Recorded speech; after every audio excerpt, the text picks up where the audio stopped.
Mga kababayan, magandang araw po sa inyo lahat. Meron lang po akong update tungkol sa iba't ibang kaso tungkol sa flood control na mga problema sa mga iba't ibang kontrata. Ipapabot ko po sa inyo na ang 96.5 million na Ghost Flood Project sa Davao Occidental, naglabas na ng warrant of arrest ang korte laban sa 10 pangunahing sangkot dito sa anomalyang ito. Ang mga akusado ay nahaharap sa kasong graft at malversation.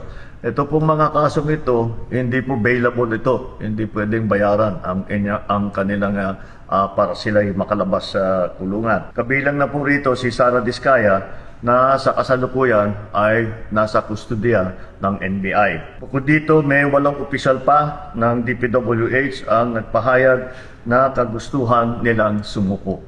Ito po ay patuloy namin ang gagawin at simula lang po ito at patuloy namin imbestigahan at kakasuhan lahat po ng may kinalaman sa mga iskandalo na nakikita natin sa mga flood control project.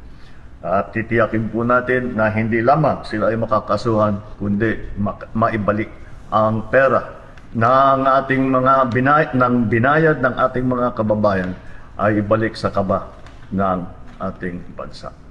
At maraming salamat po at magandang araw po sa inyo.